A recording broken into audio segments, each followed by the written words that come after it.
जो बंगाल में जो हुआ वो पूरे देश की एक नाराज़गी थी। वो किसानों की नाराज़गी थी, देश के नौजवान की नाराज़गी थी।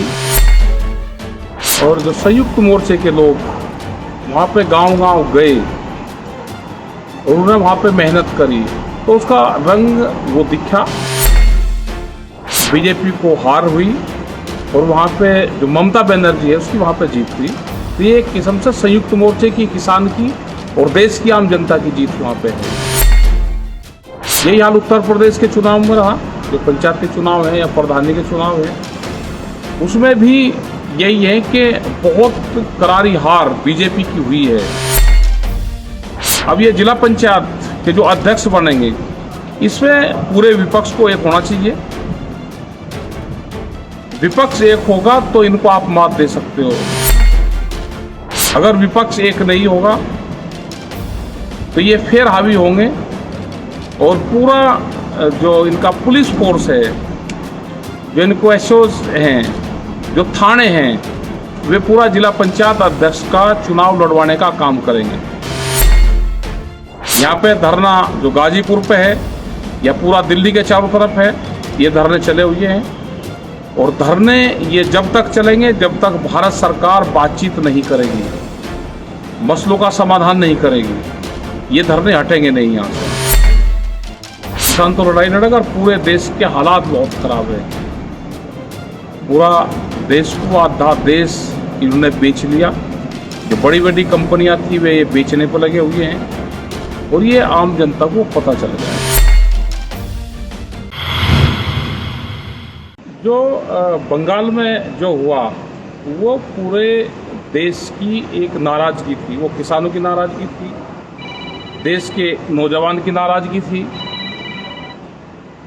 जो देश का दलित है, देश का आम वर्ग है, देश का किसान है, ये पूर्ण रूप से उसकी नाराज़गी थी। और जो संयुक्त मोर्चे के लोग वहाँ पे गांव-गांव गए और उन्होंने वहाँ पे मेहनत करी तो उसका रंग वो दिखा। वहाँ पे बीजेपी को हार हुई और वहाँ पे जो ममता बनर्जी है उसकी वहाँ पे जीत हुई। तो ये एक किस्म से संयुक्त मोर्चे की, किसान की और देश की आम जनता की जीत वहाँ पे है। यही हाल उत्तर प्रदेश के चुनाव में रहा।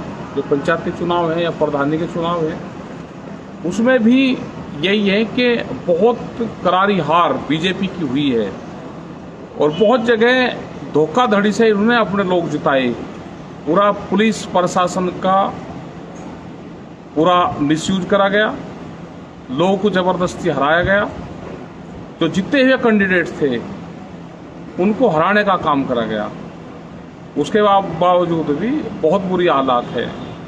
आज अब ये जिला पंचायत के जो अध्यक्ष बनेंगे इसमें पूरे विपक्ष को एक होना चाहिए। विपक्ष एक होगा तो इनको आप मात दे सकते हो। अगर विपक्ष एक नहीं होगा तो ये फिर हावी होंगे और पूरा जो इनका पुलिस फोर्स है, जो इनको एसओज हैं, जो थाने हैं, वे पूरा जिला पंचायत अध्यक्ष का चुनाव लड़वाने का काम करेंगे। तो लोगों को डरने की, घबराने की जरूरत नहीं है। सब लोग इकट्ठे होकर इनका मुकाबला अगर करोगे तो आप जिंदा रहोगे, नहीं तो ये जिला पंचायत अध्यक्ष अपने बनाएंगे। और कम वोट इनकी है उसके बावजूद भी ये बनावेंगे क्योंकि पुलिस फोर्स इनके हाथ में है, तो इनका मुकाबला करना पड़ेगा। यहाँ पे धरना जो गाजीपुर पे है या पूरा दिल्ली के चारों तरफ है, ये धरने चले हुए हैं। और धरने ये जब तक चलेंगे जब तक भारत सरकार बातचीत नहीं करेगी, मसलों का समाधान नहीं करेगी, ये धरने हटेंगे नहीं यहाँ से। जिस तरह से बंगाल के बाद उत्तर प्रदेश में आप लोगों के स्पष्ट अपील भी नहीं थी, बस ये था कि भाई भारतीय जनता पार्टी को वोट ना दें क्योंकि इसमें बहुत सारे लोग लड़ते हैं, संगठन के एक जगह से 4-4 लोग लड़ते हैं। उसके बावजूद भी ये किसान और मजदूरों ने ये दिखाया है कि भारतीय जनता पार्टी के खिलाफ वोट किया है। तो ये जो नाराजगी है धरातल पे, क्या सरकार इससे घबरा कर अब किसानों की मांगों को पूरा करने के लिए कोई कार्य करेगी, ऐसी कोई उम्मीद है? अब उम्मीद है कि सरकार अब बातचीत पे जरूर करेगी सरकार। और अगर सरकार बातचीत अब भी नहीं करेगी तो ये आंदोलन तो खत्म नहीं होते, आंदोलन तो ये चलते रहेंगे, क्योंकि देश की आज़ादी की जो लड़ाई थी उसके आंदोलन 90 वर्ष चले, तो किसान तो वापसी नहीं जाएगा, किसान तो लड़ाई लड़ेगा। और पूरे देश के हालात बहुत खराब है, पूरा देश को आधा देश इन्होंने बेच लिया। जो बड़ी बड़ी कंपनियां थी वे ये बेचने पर लगे हुए हैं, और ये आम जनता को पता चल गया है सारा। नहीं तो जो आपने एक फिर वही कारपोरेट की बात आती है, आप बार बार इसको कहते हो, जिन कंपनियों को सरकार बेचना चाहती थी आज वही कंपनियां जीवनदायिनी साबित हुई हैं, और उन्होंने जो उनके यहाँ पे ऑक्सीजन यूज होती थी उसको मेडिकल ऑक्सीजन में कन्वर्ट करके स्टील उद्योग ने, भेल ने और तमाम जो ऐसी कंपनियां थी जो बिकाऊ थी, जिनकी लिस्ट पे थी, आज वही ऑक्सीजन दे रही हैं। तो अगर सरकार के पास ये स्ट्रक्चर नहीं रहेगा तो हालात और खराब होंगे। और कोरोना पे आप सरकार का किस तरह से फेलियर मानते हैं? कोरोना पे तो सरकार है ही नहीं, सरकार ने तो हाथ खड़े कर दिए। इनके तो जो मंत्री हैं वे हॉस्पिटलों में जाके लेट गए, अपने आप को कोविड का वो दिखा के और क्वारंटाइन हो गए, वहाँ पे हॉस्पिटल ले लिए। बहुत ये भ्रष्टाचार हॉस्पिटल में हुआ। अब तो ये प्राइवेट हॉस्पिटल में इसमें ज़्यादा ये हुआ है। क्यों नहीं करा जाते? क्यों इसके ऑक्सीजन के हॉस्पिटल अलग से बनाए जाते? जितने हमारे यूनिवर्सिटी हैं जो आज जिसमें बच्चे नहीं पढ़ रहे वे खाली है, उनको आप ऑक्सीजन के हॉस्पिटल बना दो। वो एक प्राथमिकता है। जब यहाँ पे ऑक्सीजन बैंक की बात आप कर रहे हैं? ऑक्सीजन बैंक जो जैसे यहाँ पे गुरुद्वारा यहाँ इंदिरापुरम में गाजियाबाद में है, ये सड़क के ऊपर करीब 6000 से ज़्यादा लोगों की जान इन्होंने बचा दी अब तक। तो हम हर शहर में उसमें बना सकते हैं, हर कस्बे में उसमें बना सकते हैं कि उसको ऑक्सीजन सिलेंडर ही तो चाहिए उनको जी। आप उनको ऑक्सीजन सिलेंडर अवेलेबल करवा दो, ऑक्सीजन बैंक आप बनाओ। जैसे श्री राम कॉलेज मुजफ्फरनगर में है, या और जितने भी इंजीनियरिंग कॉलेज है उनकी बिल्डिंग वहाँ पे है, उनके वहाँ पे बच्चों के हॉस्टल वहाँ पे है, आप उसको बना दो। उसमें जो भी मरीज आ रहा है उसको लुटा दो। जो ऑक्सीजन की जरूरत है, ऑक्सीजन के बगैर लोग मर रहे हैं तो उनको ऑक्सीजन मिल जाए। आगे किसी को हॉस्पिटल में रेफर करना है वहाँ पे कर दो, उसका कोविड सेंटर नाम दे दो, ऑक्सीजन बैंक नाम दे दो, ऑक्सीजन के हॉस्पिटल आप उनको दे दो, हल्की सी उनके मेडिसिन दे दो, तो ये दे सकते हैं। लेकिन सरकार हाथ खड़े करके और सरकार पब्लिक को बीच में छोड़ के भाग गई है। अच्छा, तो आपका इस सरकार को देखना चाहिए क्या इस तरह की सरकारें होती है। आपकी मंशा ये है कि अगर किसी को सांस नहीं आ रहा तो आते ही उसको पहले ऑक्सीजन मिल जाए, दे दो उसको। इस तरह के हॉस्पिटल बनने चाहिए, हॉस्पिटल बन जाए, उसमें कुछ नहीं करना। आप यहाँ पे दे रहे हैं, आप उससे एक सिलेंडर से, जैसे अब भी दे रहे हैं, एक सिलेंडर से 20-20 बेड को आप दे सकते हो। उसको एक सिलेंडर से 20 आदमी की जान बच सकती है। 1 घंटे में एक सिलेंडर खत्म नहीं होता। उसमें उनको दवाई की भी आप जरूरत नहीं है, वे ठीक हो जाते हैं। ऑक्सीजन लेवल बढ़ जाएगा, उनको घर भेज दो, डिस्चार्ज कर दो। अभी एक बात और सामने आई है कि जो दूसरे देशों से मदद आ रही है वो जहाज भरे हुए एयरपोर्ट पर खड़े हैं और उनमें ऑक्सीजन जनरेटर हैं और तमाम इक्विपमेंट है, किट हैं, वैक्सीन वॉल्व हैं, और केवल वो इसलिए खाली नहीं हो पा रहे कि भारत सरकार ने अब तक कोई पॉलिसी डिसाइड नहीं की है। अमेरिका ये चाहता है कि सभी राज्यों को समान रूप से चीजें मिलें, और वो पॉलिसी भारत सरकार से मांग रहा है, क्योंकि उसको अब लगता है कि अमेरिका को भी देश की सरकार पे विश्वास नहीं रहा।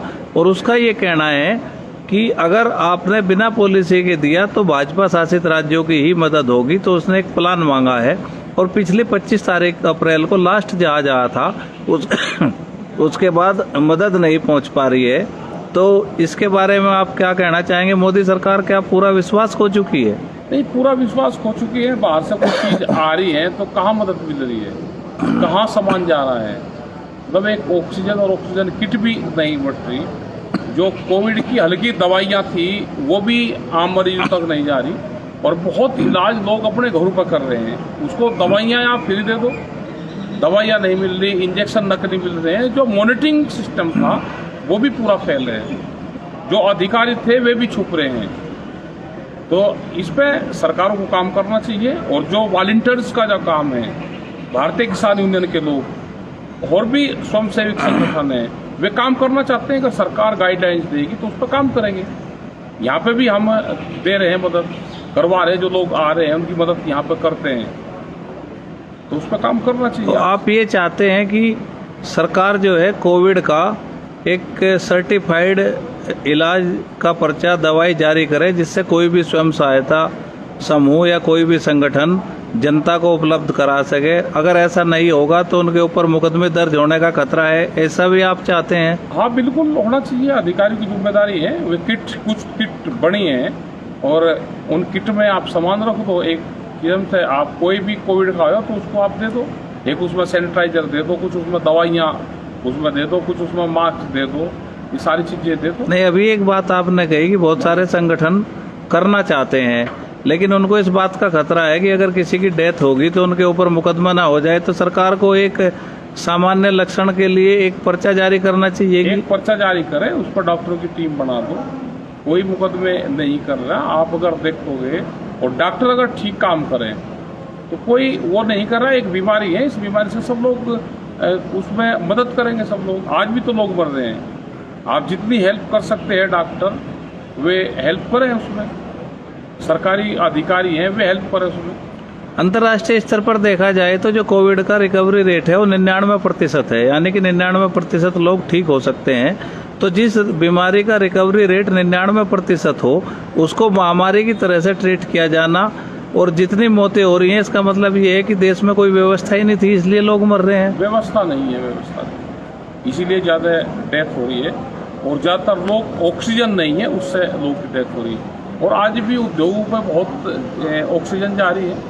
अब तो बंद करके उद्योगों की बंद करके और ऑक्सीजन वैसे देनी चाहिए। जी धन्यवाद।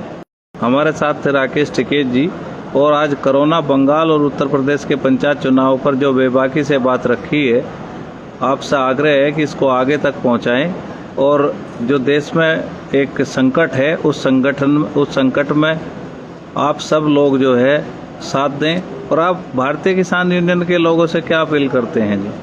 भारतीय किसान यूनियन के लोग ये हैं कि अपने खेत को देखें, अपने धरनों को देखें, और जो लोग आज बीमारी के उनकी मदद करें, और क्या क्या उनको दवाई है वो दवाई अवेलेबल उनको जरूर करवाएं।